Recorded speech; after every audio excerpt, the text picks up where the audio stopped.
Buenas tardes a todos y de verdad que muchas gracias por la paciencia y por acompañarnos en esta sesión especial en la que vamos a reconocer a los ganadores del Gran Premio a la Libertad de Prensa y a los premios a la excelencia periodística. Antes de comenzar la ceremonia, quiero destacar y felicitar, como dijo Ricardo, a Leonor Mulero del Nuevo Día de Puerto Rico y a los integrantes de la Comisión de Premios de la CIP que preside por su ardua labor y gran responsabilidad de evaluar más de 1,100 trabajos extraordinarios que en promedio se reciben cada año por las 14 categorías del concurso. Hoy honramos a los mejores. En cuanto al Gran Premio de Libertad de Prensa, la tarea de evaluación para identificar qué personas o medios que han destacado por su lucha a la defensa o promoción de la libertad de prensa demanda de la CIP un ejercicio de varios meses de trabajo que hacemos con gran sentido de compromiso. En esta ocasión coincidimos con nuestro comité ejecutivo en otorgárselo a 2 vicepresidentes de nuestra Comisión de Libertad de Prensa e Información apresados este año. Henry Constantin de La Hora de Cuba y Juan Lorenzo Holman de la Prensa de Nicaragua, quien continúa encarcelado desde hace más de 2 meses. El premio se concedió a Constantin y a Holman como un reconocimiento a todos los periodistas independientes de Cuba y Nicaragua que, pese a la represión, siguen informando con valentía. En la CIP seguiremos apoyándolos. Los dejo ahora con Leonor, quien, como expliqué, tiene cada año la difícil tarea de identificar los mejores trabajos periodísticos en las Américas. Trabajos de gran calidad que ha servido para revitalizar y desafiar a cada una de nuestras comunidades. Muchísimas gracias. Adelante, Leonor. Muchísimas gracias, señor presidente Canawati. En verdad, sus palabras son sumamente generosas y ciertamente reflejan el gran compromiso de la CIP con la libertad de prensa y de expresión, que es manifestado una vez más, un año más, a través de sus galardones anuales, el Gran Premio a la Libertad de Prensa y los premios a la excelencia periodística en 14 categorías. Quiero expresar mi hondo agradecimiento también a los colegas de la CIP, a los periodistas premiados en esta edición, a sus familiares y allegados y a todas las demás personas que nos acompañan en esta entrega virtual de los galardones, que yo espero que algún día, ¿verdad?, podamos volver a hacerlo en persona. Con estos premios, la CIP reitera su solidaridad y apoyo pleno a la labor extraordinaria de periodistas de las Américas y de España, que muchas veces en condiciones de extrema dificultad, como sabemos, descubren y presentan noticias y análisis servidos de una amplia diversidad de narrativas y tecnologías para beneficio de nuestras sociedades. Eso lo vemos en la inmensa mayoría de los trabajos. Señor presidente, comunico con mucho gusto sus palabras a los miembros de la Comisión de Premios que trabajan de forma colaborativa durante todo el año para poder celebrar este día. Quisiera mencionarlos aquí, somos unos cuantos. Tenemos a José Manuel Acevedo, de Noticias RCN, Bogotá, Colombia, a Manuel Aguilera, Hispano Post, Miami, Florida, Armando Castilla, de La Vanguardia, en Saltillo, México, a Idania Chirinos, NTN 24, en Bogotá, Colombia, Clara Domínguez, Voz de América, en Washington, D.C., Norberto Frigerio, de Publi Revistas, Buenos Aires, Argentina, Juan Pablo Illanes, El Mercurio, Santiago, en Chile, Carlos Jornet, La Voz del Interior, Córdoba, Argentina, María Lorente, AFP, desde Montevideo, Uruguay, Andrea Miranda, El Debate, en Sinaloa, México, Silvia Miro Quesada, de El Comercio de Lima, Perú, José Monegro, del Día, en Santo Domingo, la República Dominicana, Lucy Alexandra Freire, de la Prensa, Riobamba, Ecuador, Marcela Noble Herrera, de Clarín, Buenos Aires, en Argentina, Nuria Piera, N Digital, Santo Domingo, República Dominicana, Laura Puertas, de Medcom Panamá, Ciudad de Panamá, Osvaldo Quintana, RTV Caracas, Venezuela, y Fernando Quijano, el colombiano de Medellín, en Colombia. Muchísimas gracias por todo su apoyo, por todo su labor incansable durante las distintas etapas de los trabajos de premiación. Nuestro agradecimiento muy especial también a Ricardo Trotti, director ejecutivo de la CIP, por su valiosa mentoría y vasto conocimiento que siempre nos comunica, a Marta Estrada, por su apoyo excepcional en las distintas fases de los trabajos, a Emilio Sánchez, que es nuestro coordinador de premios, quien aporta su inteligencia minuciosa y al detalle de principio a fin del proceso, a Paola Uribe, cuya labor también ha sido especialmente instrumental, y a Horacio Ruiz por su impecable apoyo tecnológico. Las 14 categorías premian la diversidad temática y tecnológica que permean el periodismo y lo enriquece. Vemos que las tendencias prevalecientes de los trabajos premiados en esta edición incluyen el periodismo colaborativo, que cada vez adquiere más pertinencia en la revelación y denuncia de transacciones y otras informaciones que a un solo medio quizás sería muy difícil conseguir, en especial a aquellos que carecen de recursos o sufren de persecución. El periodismo colaborativo une recursos y esfuerzos de medios de distintos países y de organizaciones dedicadas a la transparencia de datos. Al premiarlos, la CIP reconoce e incentiva esos esfuerzos. La defensa de los derechos humanos, la denuncia de la opresión, el apoyo y la empatía con la juventud y las minorías también están reflejados en los premios de la CIP. Es importante y les recuerdo que para ser premiado por la CIP no hay que ser miembro de la organización. Esta es otra forma en que la CIP favorece los valores democráticos. Y agradecemos muy especialmente también a los generosos patrocinadores de cada uno de los premios incluidos en el video que vamos a presentar a continuación. Y damos las gracias muy especiales también al equipo audiovisual de GFR Media en Puerto Rico por producir el video. Pablo Martínez, Denis Rivera y Sandra Villarreal.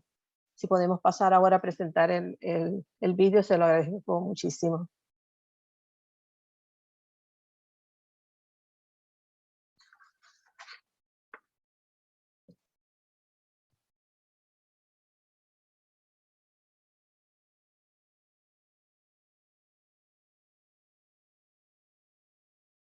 No tengo audio yo, por lo menos.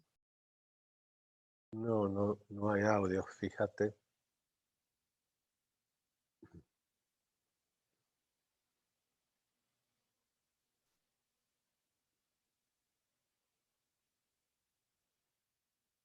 Galardones, la Sociedad Interamericana de... Los premios CIP a la excelencia periodística se complacen en presentar a los ganadores de la edición 2021. Con estos galardones, la Sociedad Interamericana de Prensa exalta la labor y el compromiso de periodistas de medios nacionales, locales y plataformas de colaboración de Argentina, Colombia, Cuba, Ecuador, Estados Unidos, México, Perú y Venezuela en 14 categorías. Los valiosos trabajos incluyen coberturas de excelencia en temas claves de nuestras sociedades, tales como la pandemia del COVID-19 y la defensa de los derechos humanos. Comenzamos con la presentación del Gran Premio a la Libertad de Prensa, patrocinado por la Sociedad Interamericana de Prensa. La Sociedad Interamericana de Prensa concedió el Gran Premio a la Libertad de Prensa 2021 a Juan Lorenzo Holman Chamorro, de Nicaragua, y a Henry Constantín Ferreiro, de Cuba. Holman Chamorro, gerente general del diario La Prensa de Managua, ha estado encarcelado desde el 14 de agosto del 2021. Además, el régimen de Daniel Ortega ocupó y cerró la sede del diario desde el 13 de agosto. También fueron encarcelados 2 miembros del directorio de La Prensa, Cristiana Chamorro, por su condición de precandidata a las elecciones presidenciales del 7 de noviembre, y Pedro Joaquín Chamorro, quien fue detenido después de declarar que tenía aspiraciones presidenciales.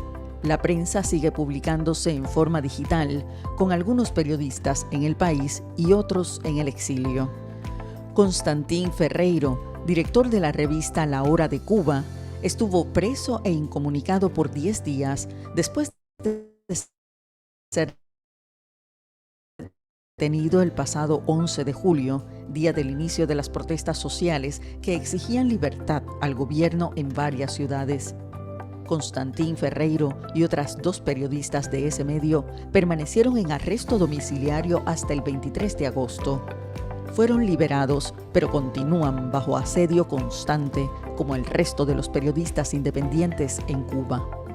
A continuación, presentamos los premios CIP en sus 14 categorías de excelencia periodística.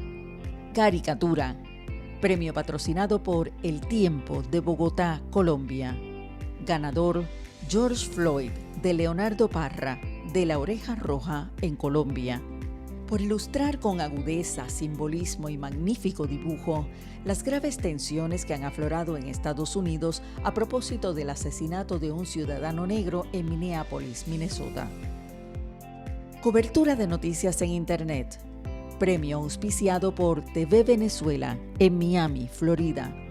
Ganador, La Crisis del Empleo, una colaboración entre Ojo Público de Perú, La Silla Vacía y PopLab de México, en la que participaron Elizabeth Salazar Vega, Nelly Luna Amancio, Gloria Ziegler, Natalia Albeláez, Kenia Velázquez, Juanita León, Daniela Amaya y Adelaida Ávila, por la utilización efectiva mediante cobertura colaborativa de los elementos multimedia, originalidad al contar el tema del trabajo no remunerado de mujeres de México, Perú y Colombia, teniendo como fondo la pandemia. Mención honorífica a Cobertura de Pandemia de Mario Vázquez de la Torre, de Agencias de Noticias MBT en México, con el tema El mérito del trabajo del personal de salud y la necesidad de respetar las medidas de salud preventivas. Mención honorífica a El país que sigue matando a sus jóvenes, de la redacción de El Tiempo en Colombia, con el tema El peligro de ser joven en territorios colombianos caracterizados por la violencia. Cobertura noticiosa. Premio patrocinado por Grupo OPSA de San Pedro Sula, en Honduras.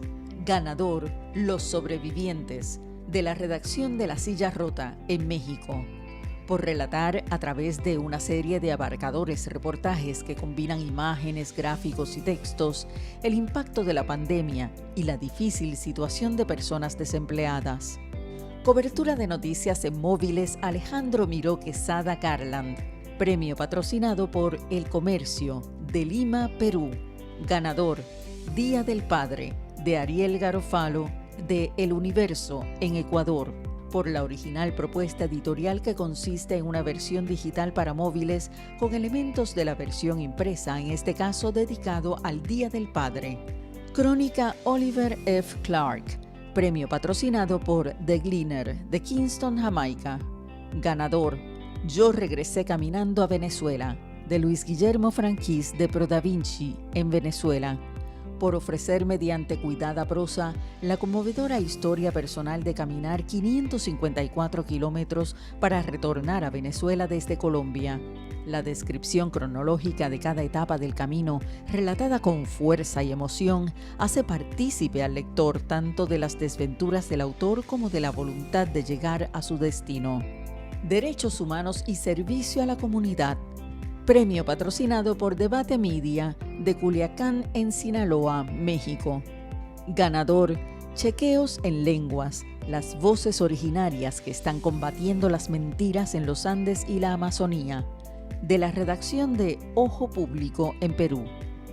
Por presentar una iniciativa para difundir información confiable en 5 lenguas originarias a través de una red de 15 radios en zonas andinas y amazónicas remotas.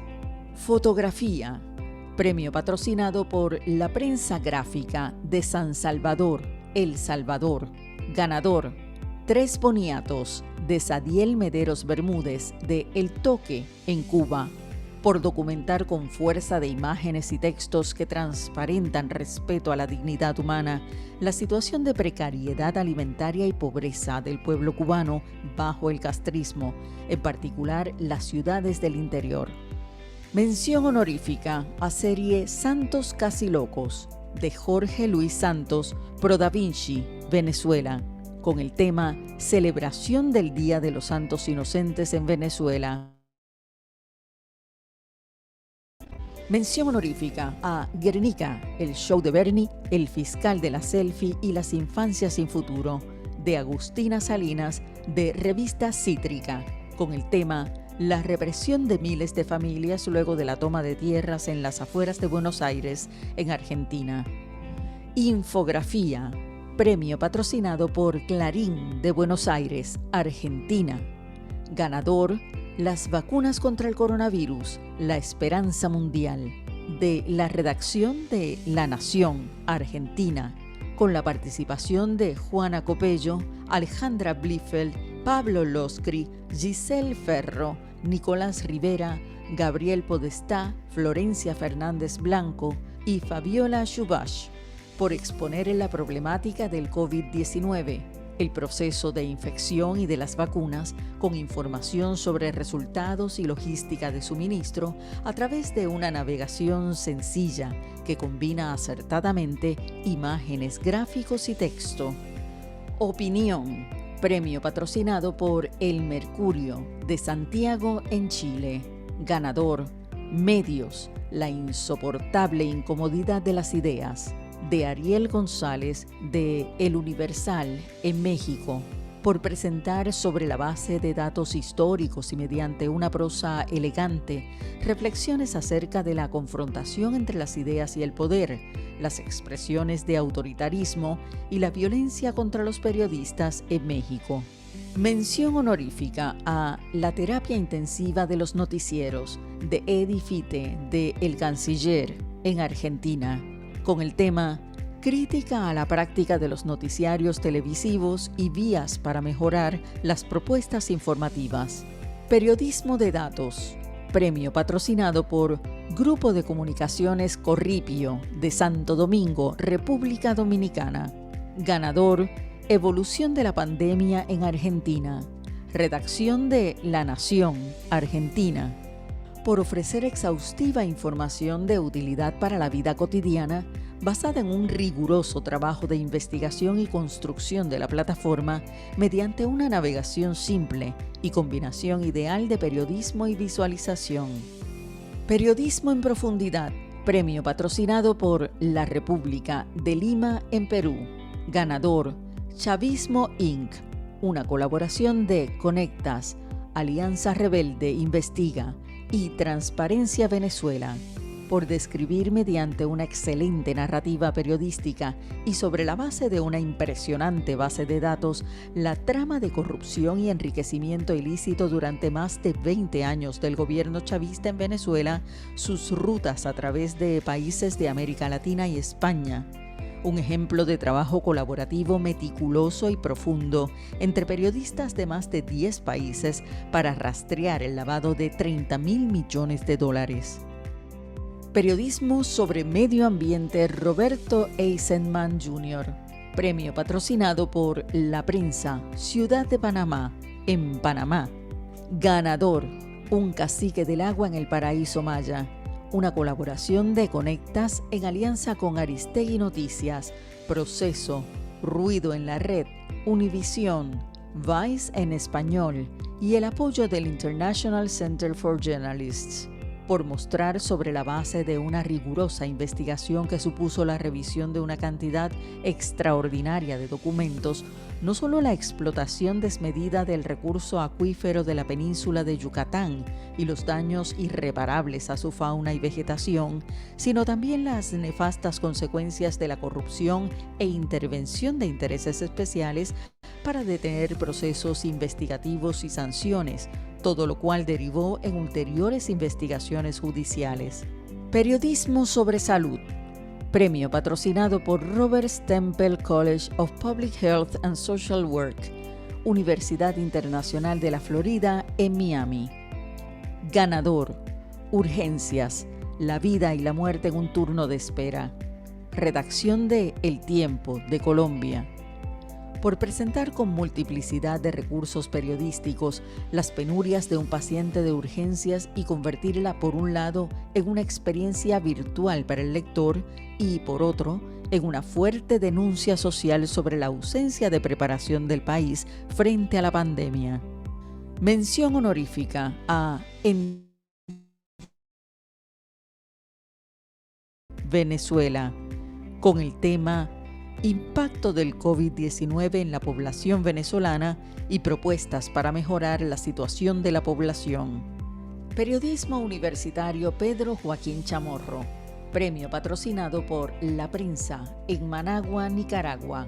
Ganador, Ciudadela de Paz, la historia detrás de la ilegalidad. De Sofía Cortés Piñeros, Gabriela Arraut Navarro y Rodrigo Eduardo Falqués Herrera, de El Punto, Colombia, por describir de manera muy profesional, mediante recursos multimedia y géneros periodísticos, las condiciones precarias de vida en un asentamiento de la provincia de Barranquilla, Colombia. Mención honorífica a El arte de sobrevivir a la pandemia, de Adriana Lucía Mayor Shumbipuma, Fiorella Gallardo, Hannah Suwin y Sidney Cornejo, de Revista Punto Seguido en Perú, con el tema Vulnerabilidad de pueblos indígenas peruanos, comunidad Shipibo-Conibo, Cantagallo en Lima, en el contexto de la pandemia. Felicitamos a todos los ganadores e invitamos a los periodistas de las Américas y de España a inscribir sus trabajos en la edición 2022 de los premios SIP a la excelencia periodística.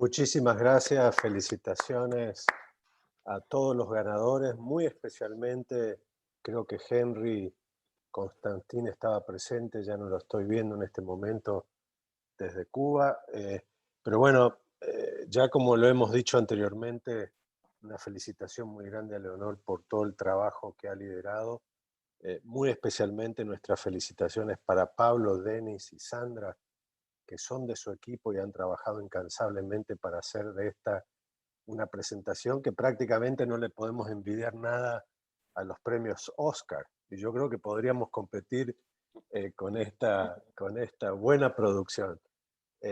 Agradecidos muchísimos por todo el aporte, Leonor. Sabemos que ahora tienes para cerrar la tarde, y siempre decimos, empezamos con un buen desayuno. Ya después voy a mostrar el programa que tenemos mañana en nuestro último día, pero también cerramos la tarde con grandes postres, siempre poniendo la frutilla o la fresa o lo que fuere, como se dice en cada uno de nuestros países, sobre la torta, la tarta, el cake o lo que fuera. Vamos a tener el placer de que nos acompañes, Leonor, moderando a este panel que sigue sobre el tema de la pandemia, la salud y la mejor cobertura que se han logrado en estos premios. Muchas gracias.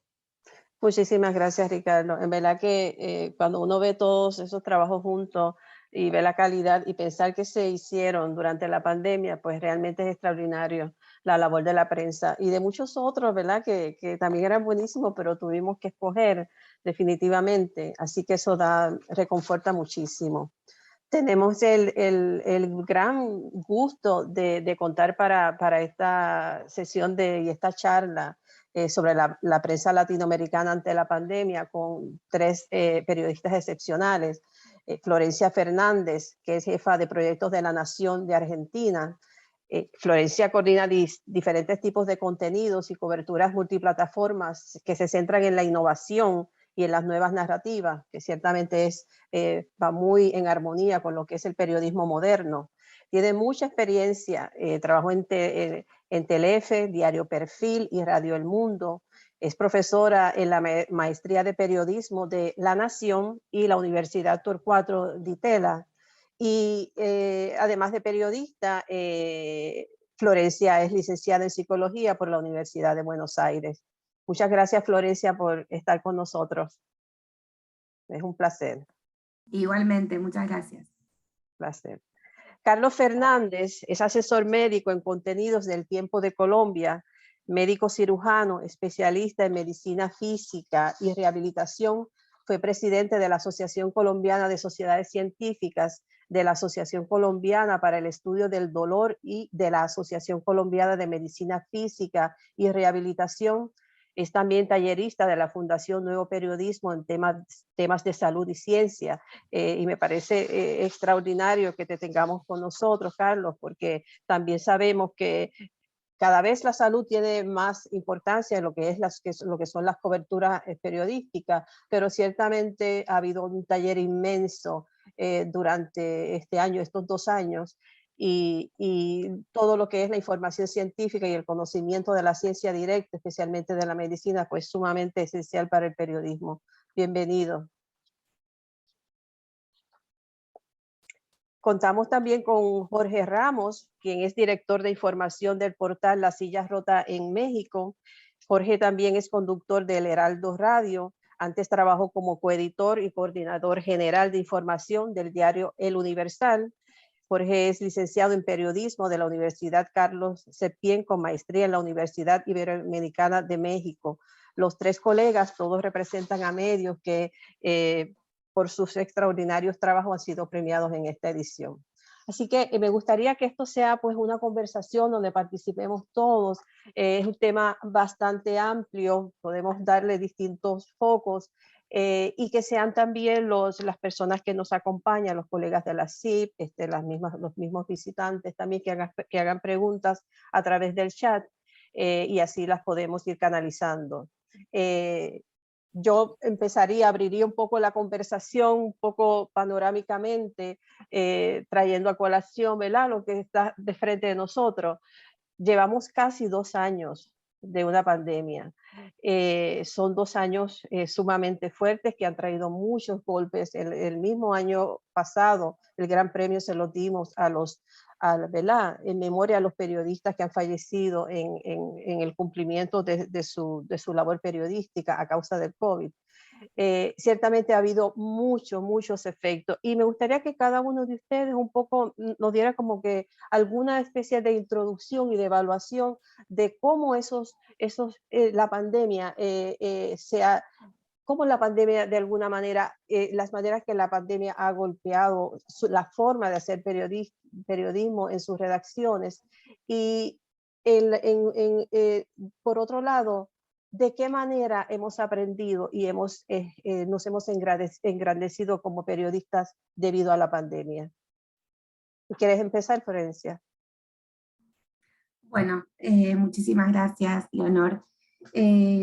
Creo que la pandemia afectó a todas las profesiones, y ante la pregunta que vos hacías sobre el periodismo, creo que nos representó un desafío enorme, por supuesto en lo personal y en lo estrictamente profesional también. Como nunca creo que el periodismo debió salir a demostrar que la rigurosidad y la calidad informativa es el pilar que nunca se puede perder de vista ni un segundo, digamos. Creo que volvió a acomodar esta necesidad del periodismo como mediador a la hora de que las audiencias reciban información de calidad, rigurosa, en un momento de tanta incertidumbre, en un momento de sobreinformación.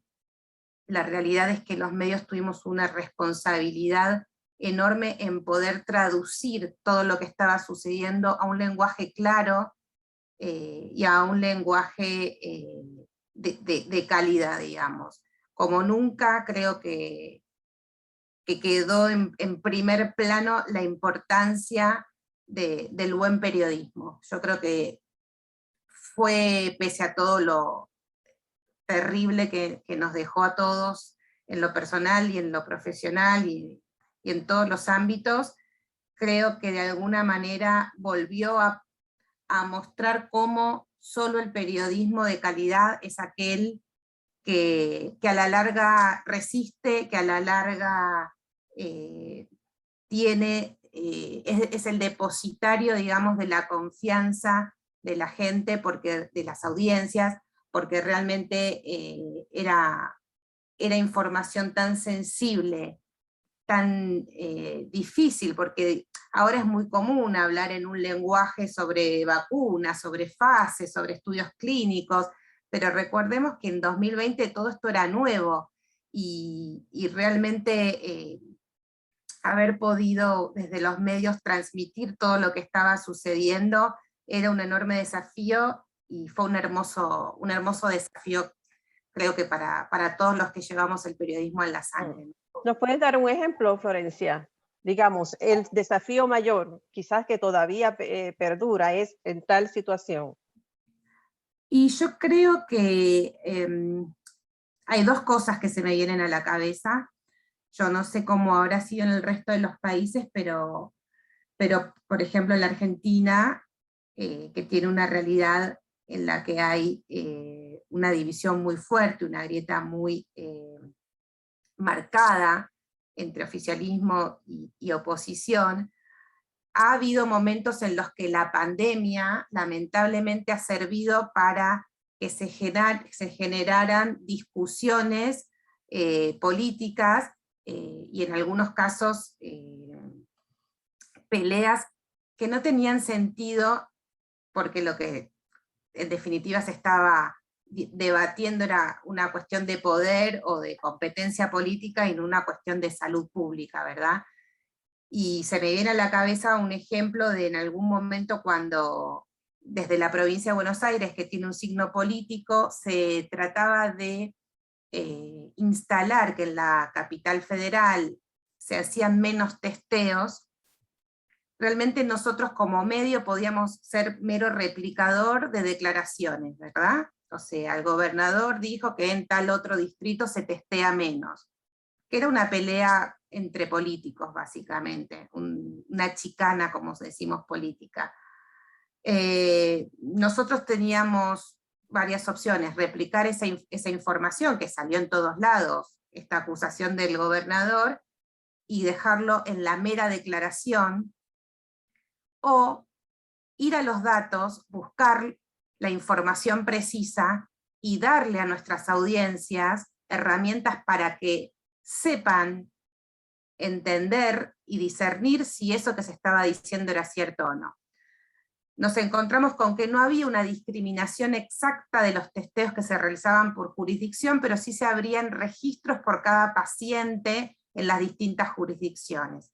Eso nos dio la posibilidad de ir paciente por paciente en cada uno de los registros que se abrían en las distintas jurisdicciones, y de ahí poder deducir los testeos.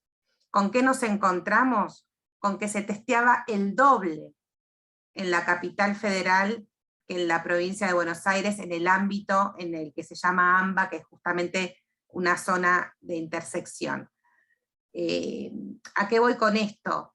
Que en un momento de tanta sensibilidad, en un momento en el que estamos contando enfermos, camas de terapia intensiva y muertos, la pelea política realmente era muy disruptivo en el sentido de no constructivo en un momento de tanta tragedia, y nuestra función como periodista fue en ese momento decir, bueno, brindémosle datos a la ciudadanía para que puedan poner en contexto eso que se está diciendo, démosles las herramientas para que ellos puedan tomar su propia opinión, no seamos replicadores de frases de políticos, tratemos de entender qué pasa allí. Y como en tantos otros casos, el periodismo de datos es el que nos sirve para poder clarificar la información, que en este caso es incontrastable. Ya no se trata cuál es tu opinión, cuál es tu ideología, cuál es tu concepto de tal o cual político. Es información pura y dura, son los datos que son incontrastables y que permiten a los periodistas darle las herramientas a la ciudadanía para que no se queden indefensos frente a las declaraciones de los políticos y puedan entender qué es lo que está sucediendo. Y otro gran ejemplo, otra gran función del periodismo, y en este caso también de periodismo de datos, en aquel momento considero que fue poder ordenar la información en ese caos informativo que se generó sobre todo en los primeros tiempos de pandemia, ni hablar con la vacuna, cuando aparecían informaciones a diario sobre desarrollos, ensayos clínicos, una vacuna que pasaba de fase 1 a fase 2, de las que ni siquiera conocíamos los nombres. Toda esa información dispersa era realmente muy difícil de asimilar por la ciudadanía, en este contexto además de incertidumbre y de querer saber. Hoy por hoy es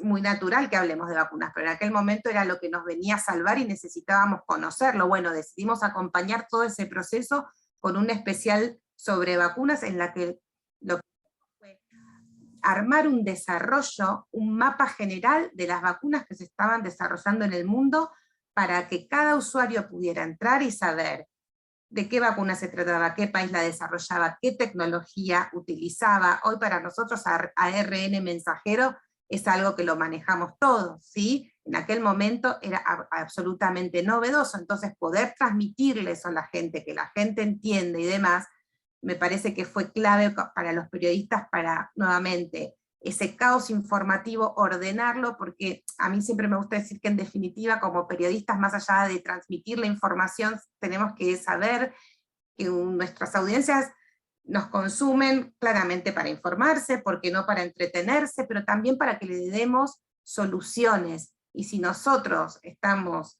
en un contexto como este, ordenarle la información, que la gente pudiera entender de qué se trataba cada vacuna, en qué fase estaba, y que no fuera información dispersa, caótica, sobre la que no tenían idea de por dónde empezar, eso realmente fue muy útil, lo agradecieron obviamente en términos de audiencias, en cantidad de personas que visitaban este especial, que aún hoy sigue vigente, porque siempre se fue actualizando con estudios clínicos, con resultados de eficacia, pero siempre en un mapa general donde se pueda tener una idea acabada de qué era lo que estaba sucediendo con la vacuna, ¿verdad? Muy bien, muchas gracias. Muy interesante realmente, porque lo que estoy viendo es que ustedes crearon también una metodología independiente de las fuentes oficialistas y le permite replicarla en otras situaciones a futuro. Además, ese ejercicio también de tener un producto periodístico vivo que pueda ir cambiando según cambian las circunstancias de pandémicas, también es de mucho valor. Así que lo felicito y te lo agradezco, Florencia. Carlos, Bueno, muchas gracias. sí, me gustaría escucharte, Carlos, sobre la experiencia de ustedes en Colombia y también con la mía. Estoy muy pendiente al hecho de que tienes esta cercanía con el mundo científico de primera mano, y porque aquí si la pandemia trajo, también ha sido mucha confrontación entre diversos mundos, la ciencia, no ciencia, a veces incluso las ciencias y las ciencias, dependiendo de cómo sean los resultados de los distintos estudios, y ciertamente la gran interrogante entre ciencia y creencia religiosa. Carlos, tienes la palabra. Leonor, creo que Carlos estaba en la plataforma, ahora no lo estoy viendo. Pues lo que podemos hacer es que seguimos con Jorge mientras conseguimos a Carlos. Sí, tampoco estoy viendo. Parece que tuvieron problemas en su plataforma. A ver si está Carlos, Jorge. Creo que no está ninguno de los dos, Ricardo, no está. Creo que Carlos está tratando de ingresar. Ok, bueno, mientras lo esperamos a ver si es posible. Bueno, seguimos con Florencia. Sí, yo te diría que quería aportar un dato y después no sé si le podríamos. Sí, por favor. Y si está Emilio Sánchez, se está por conectar, pero si quieres, a ver si Emilio ya me escuchas y puedes acceder a tu micrófono, que también me estaba diciendo que tenía problemas. Pero en todo caso, después para que sigas con Florencia y a ver si Emilio puede hablar después, cuando aprenda a manejar el micrófono. A mí lo que me llamó mucho la atención, o me está llamando la atención cada vez más de los premios, es la cantidad de categorías de periodismo colaborativo o de redacciones que trabajan en diferentes países con temas comunes. Y han servido en esta oportunidad para trabajar con los temas de salud, temas de corrupción. Estuvo también el consortium que ha ganado, que suele tener unas investigaciones muy importantes. Mañana obviamente vamos a tener un panel de los Pandora Papers y seguramente ellos van a competir. El consortium de periodistas internacionales va a participar del propio, ¿cómo se llama? Del propio sistema de premios de la CIP. Y también, bueno, el sistema colaborativo, como en el caso de Florencia, que ya nos estamos olvidando en algunos casos de trabajos individuales y estamos enfocándonos mucho, por lo menos en la calidad de los trabajos se puede ver, toda esa colaboración que existe con los equipos de redacción y los equipos de redacción internacionales, ¿no? Participando en cada país. Creo que eso ha quedado muy plasmado en esta competencia de este año. Creo que fueron como 6 trabajos que se llevaron con agrupaciones de Venezuela, con Ecuador, Argentina, con México, Estados Unidos. Y creo que esa es para mí, es una tendencia que viene acrecentándose cada vez más y habla un poco de esta globalidad y de la importancia de un periodismo de equipo para seguir descubriendo verdades, teniendo en cuenta que muchas de las cosas que han pasado en el mundo últimamente tienen que ver con, inclusive obviamente con la pandemia, que la corrupción ya no tiene nombre, no es solamente en un país, sino que siempre, como lo ha demostrado los Panama Papers, los Pandora Papers, todo el lío que se había armado, ustedes se recordarán, y creo que hay un premio también con el tema de la FIFA y todos los problemas que se originaron con mucha gente que terminó preso, con muchos primeros ministros en algunos países que renunciaron, eso fue por Panama Papers. Entonces, el valor del periodismo de calidad está designado también por la colaboración que hay de redacciones y de medios diferentes, ¿no?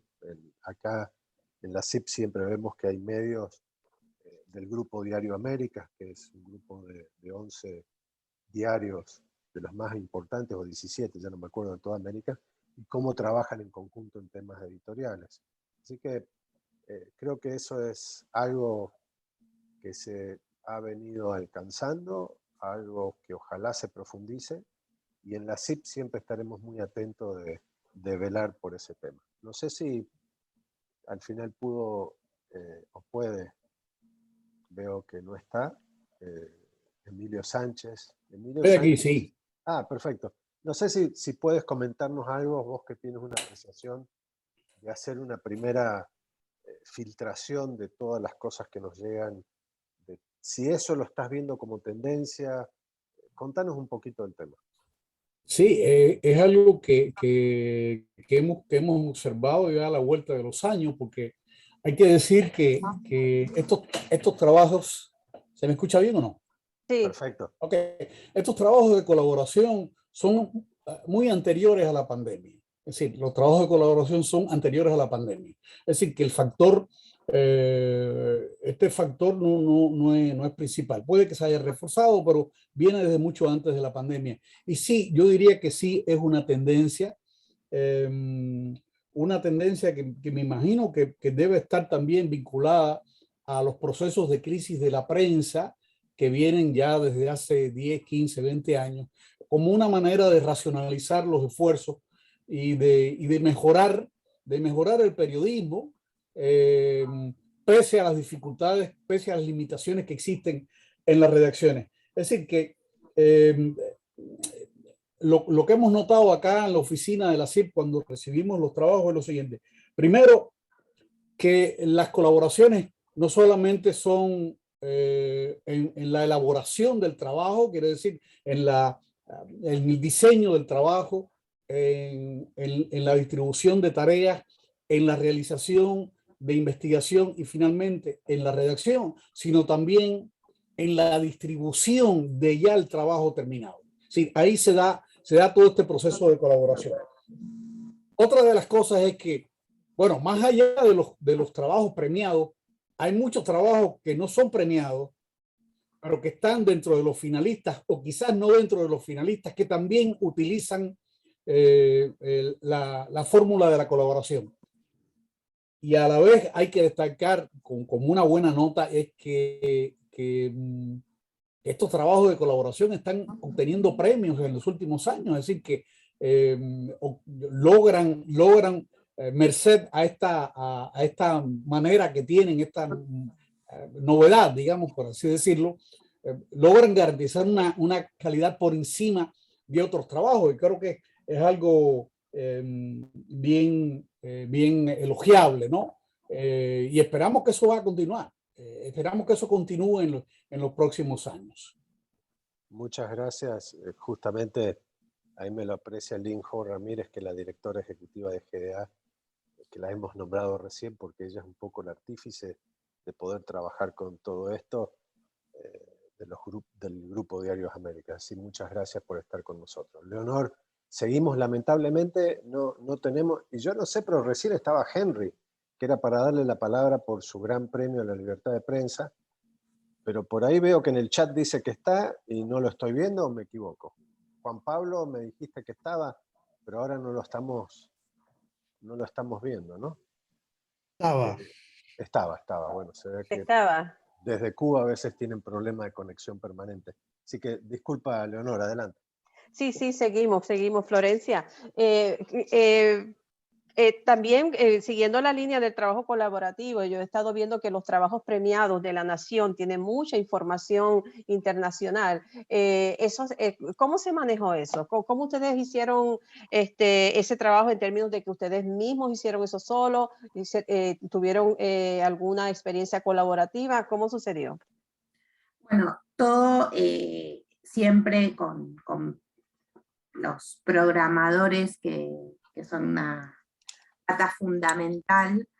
Elegimos una fuente de información pública internacional, luego cambiamos a otra y enchufamos, como se dice en la jerga de los programadores, enchufamos nuestros datos con las bases abiertas que teníamos sobre casos en el mundo.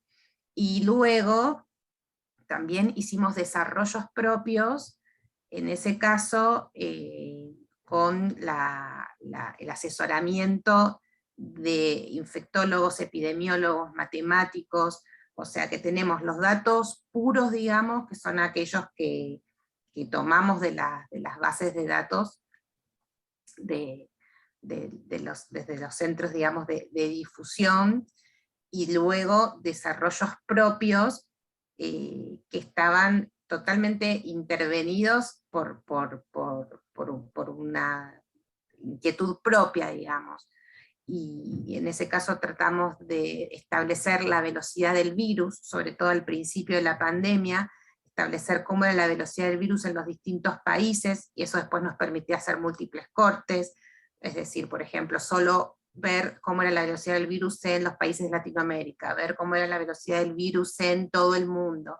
Y realmente se llegaba a conclusiones muy interesantes, que es así que no estaban disponibles en ninguna base de datos pública, digamos, sino que eran desarrollos que solo se podían encontrar en nuestro medio, y eran claramente exclusivos, y eso nos ayudaba, digamos, a poder también, de nuevo, llegar a nuestras audiencias con valor agregado para que, bueno, en un momento de tanta oferta informativa, tratar, aunque sea de erigirnos como un medio que hiciera una hora de informar sobre el COVID, ¿no?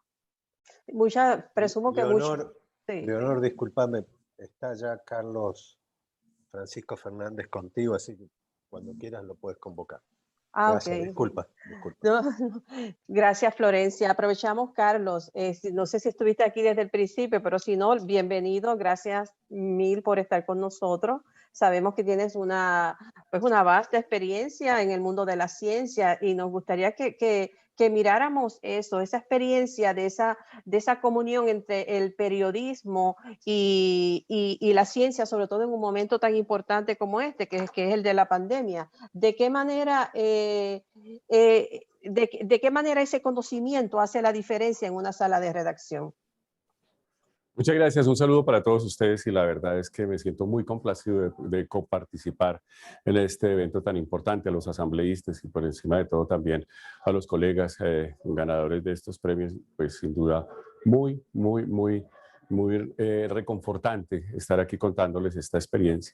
Bueno, sin duda para la Casa Editorial El Tiempo aquí en Colombia el tema de la salud ha sido relevante desde hace muchos años y básicamente dentro de este marco tratar justamente de tener un equipo especializado que se encargue del tratamiento riguroso de estos temas, pues ha sido una constante desde hace bastantes años. El periódico y obviamente la casa en general con todos sus medios ha abierto trochas y nos permiten, ha abierto el camino justamente para tratar de consolidar, digamos, este componente de información que sin duda impacta en toda la población y que nos permitió, pudimos frente a esto de marcar diferencias, como usted lo dice, lo pudimos comprobar en el tema de la pandemia. Sin duda, teníamos herramientas, obviamente, dentro del marco de la incertidumbre, dentro del marco de las limitaciones naturales, dentro del contexto conceptual, dentro del contexto técnico, pero pudimos abordar esto y sin duda también permear a otros medios, cosa que nos deja muy satisfechos. Pero como le digo, esto ha sido un proceso ya de bastantes años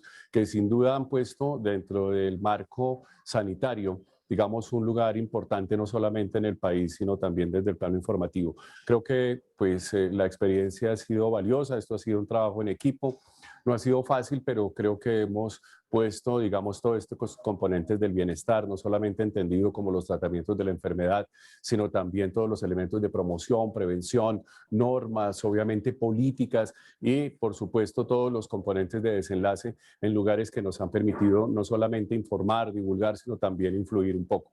Y eso nos deja satisfechos. ¿Ustedes trabajaron una organización especial para incluir a la parte salubrista? Digamos, ¿ustedes actúan como identificador de fuentes primarias, de fuentes documentadas, o son los reporteros quienes buscan y entonces ustedes calibran, mira, si esto se puede utilizar, esta información no? ¿Cómo trabajan ustedes? Creo que hemos podido desde el plano evolutivo encontrar, digamos, esa forma de ubicarlo en nuestro equipo sanitario como digamos, como un componente importante del devenir, digamos, de la salud en el país. Buscamos las fuentes primarias, tenemos contacto obviamente con todos los elementos, con todas las aristas del sector y por ende también hemos logrado, obviamente, con las limitaciones, y no decir que lo tenemos perfectamente, digamos, conjurado, pero pues tratamos de acertar y tratamos justamente de poner los focos siempre pensando que los objetivos definitivamente están centrados en el bienestar de la población, en servir y por encima de todo dentro de un contexto independiente tratar de proyectar lo que es la salud dentro de los campos informativo, de divulgación, de denuncia, como ustedes podrán observar en el premio que de una forma absolutamente digamos, generosa, la CID reconoce con el premio a la excelencia, pero también, digamos, dentro de un marco simple de reconocimiento, también de que somos efectores de las necesidades de la gente. Entonces también recibimos las denuncias de la población, en doble vía tenemos en múltiples vías tenemos información con la gente, nos ponemos en contacto permanentemente con la población. Ahora en la pandemia creo que hemos sido el único canal desde el plano informativo masivo que permanentemente, de manera constante y en tiempo real nos ponemos en contacto con la gente para aclarar dudas, para solucionar inquietudes, para tratar de proyectar, digamos, conocimiento, pero al mismo tiempo también para tratar de conjurar estos elementos de incertidumbre que para nosotros, pues sin duda también nos ha impactado dentro del marco pandémico. En los países donde no necesariamente, donde el COVID ha impactado muchísimo y aceleradamente y no necesariamente están los recursos médicos disponibles para todos, ¿dónde se deben situar los medios cuando existen controversias éticas de a quién atender primero, a quién no atender, a quién salvará la vida versus a quién dejar que sea un poco a su suerte? El primer punto, qué pregunta tan importante. El primer punto es no formar parte del problema. Yo creo que definitivamente los medios deben justamente tratar de encontrar ese justo medio que definitivamente nos aleje del incrementar el problema, dentro del marco incluso sensacionalista, dentro del marco muchas veces de proyección de conceptos que no tienen rigor o potencialmente de elementos que pueden generar más incertidumbre en la gente. Yo creo que ese es el primer punto y tenemos que ubicar ese justo medio dentro del marco, digamos, de realidad. Y nuestro país, pues como todos, tiene limitaciones y también tuvimos, digamos, esos componentes de puja entre las necesidades de la gente y la disponibilidad de recursos. Y en tal sentido creo que nosotros tenemos que ubicarnos dentro de esos elementos que nos permitan ser propositivos dentro de un marco realista, pero por encima de todo también tratando de buscar un equilibrio. No es fácil, sin duda que no lo es, pero tratamos justamente de hacerlo. A veces nos quedamos cortos, pero creo que en gran medida cumplimos con ese objetivo. Le contesto así simplemente, lo que nos interesa sin duda es propender por el bienestar y muchas veces, por ejemplo, dentro de esto de quién se atiende y quién no se atiende, en ocasiones si nosotros no fundamentamos esos elementos dentro de un marco de rigor, de sustento desde el punto de vista técnico, desde el punto de vista científico y nos convertimos en esos traductores hacia la población, pues de pronto lo que hacemos es simplemente generar más incertidumbre. Cuando tenemos limitaciones, siempre nos respaldamos en equipos técnicos, en equipos científicos. Hemos aprendido, pues nos falta todavía mucho, pero hemos aprendido a encontrar fuentes confiables, en encontrar, digamos, esas voces que de una u otra forma nos permitan, digamos, tener, proyectar confianza, esencialmente, proyectar tranquilidad, pero por encima de todo, elementos propositivos, independientes siempre y pensando, como digo, con los objetivos puestos en el bienestar de la población. Y usted que está en ese campo, ¿verdad?, de la salud tan directamente, aquí se han producido muchísimas informaciones científicas de fuentes, ¿verdad?, que presumimos son muy serias y en ocasiones estaban encontradas o explicadas de otra manera. ¿Cómo solucionan ustedes eso? ¿Hacia dónde se mueve entonces el medio? Qué difícil ese aspecto, porque resulta que dentro del proceso pandémico, que pues sin duda nos ha dejado muchas enseñanzas, la incertidumbre y esencialmente la ignorancia también permitió que surgieran fuentes, de pronto nuevas fuentes, o mejor, aparentemente fuentes expertas, dejando de lado ese componente de ignorancia y de humildad que de una u otra forma nos permite a nosotros ser un poco más asertivos. Cuando tenemos esas dificultades, pues nosotros tratamos de contrastar, tratamos justamente de buscar de nuevo opiniones, no nos aceleramos. Para nosotros las chivas, para nosotros, digamos, la inmediatez en la información pasa a un segundo plano cuando tenemos esas dificultades.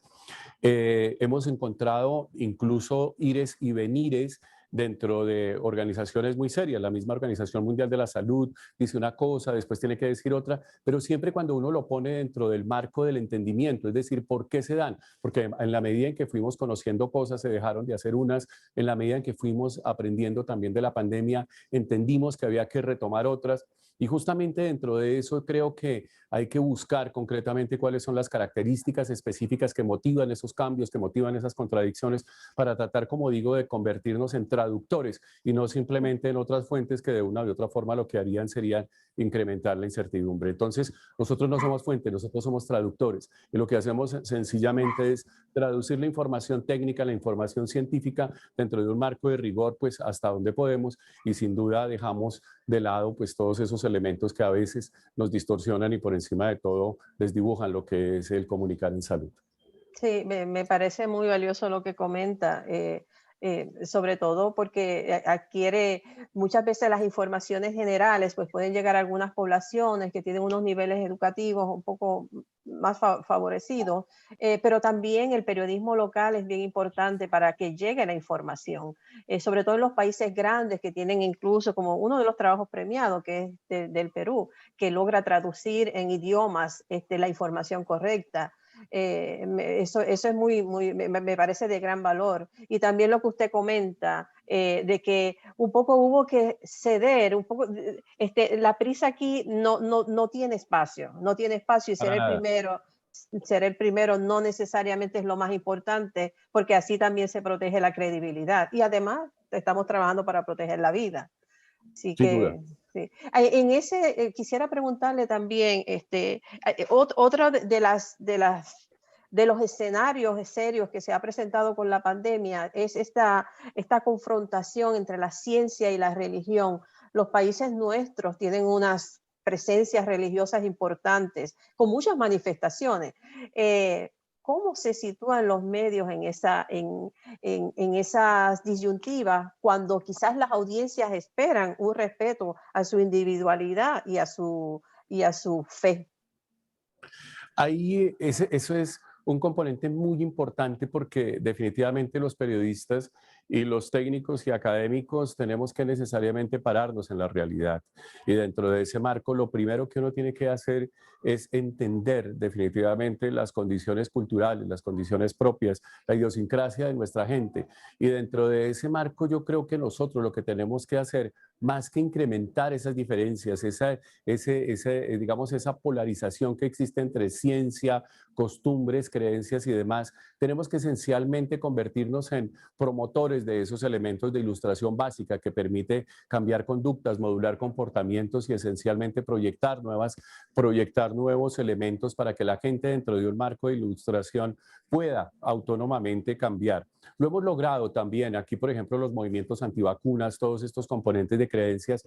En un comienzo, pues sin duda permearon incluso los mismos medios de comunicación, porque no solamente estamos hablando de creencias y de pronto mala información en, digamos, gente sin ilustración, gente también muy formada desde el plano académico, pues tiene derecho también a experimentar sus miedos, sus temores, que dependiendo pues de la capacidad que tenga para comunicar, potencialmente puede difundirlo. Entonces, lo que nosotros hemos hecho desde el medio, porque creemos que es nuestra responsabilidad, es tratar de inducir de manera rigurosa, de manera tranquila, pero por encima de todo, de manera propositiva, cambios pequeños que definitivamente nos permitieran ir avanzando, tratando de desmontar mitos, tratando de orientar con un poco, digamos, de acercamiento con sus lenguajes, respetando sus principios, respetando sus creencias, cambios a partir justamente de elementos que se pudieran entender. Porque yo no puedo llegarle a decir a alguien que definitivamente su creencia frente a que nos van a implantar un chip con la vacuna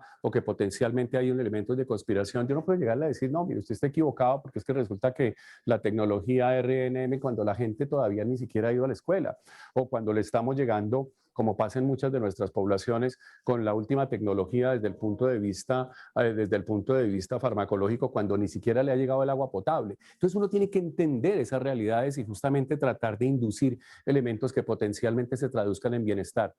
Con una sola persona que cambie de actitud en una comunidad, que cambie de comportamiento, tenemos mucho. Y obviamente eso lo hemos tratado de inducir a partir justamente de esa comunicación que le decía inicialmente que tenemos permanentemente a través de nuestros canales. Y cualquier pregunta, por elemental, por insignificante que parezca dentro del marco académico o técnico, para nosotros es muy importante. Quizás son las más importantes. No nos falta mucho, pero creo que esa es la responsabilidad del medio y esencialmente en eso estamos. Sí, sí, muchas gracias. Es más empatía que soberbia lo que tenemos que ejercer, supongo. Sin duda, y obviamente, como decía, era tratar de encontrar un elemento en común, la ignorancia. La ignorancia que frente a procesos como estos esencialmente nos exigían ser humildes y dentro de ese marco entender que todos estábamos en la misma condición y al homogenizarnos, al homologarnos dentro de este marco de incertidumbre y de ignorancia, creo que el aprender en conjunto es una tarea que todavía a nosotros nos cuesta. Entonces, entendernos nosotros a partir de la figuración en el otro, eso que usted bien identifica como empatía, nos hace mucha falta. Y obviamente dentro de este marco creo que la solidaridad y cuando encuentra uno procesos como este que necesitan acciones colectivas, nos falta todavía y creo que el papel de los medios tiene que necesariamente fortalecer ese tipo de conductas y ese tipo de desenlaces desde el plano informativo. Muchas gracias. Ricardo, creo que el tiempo, llegamos al tiempo, pero no hemos podido hablar con Jorge.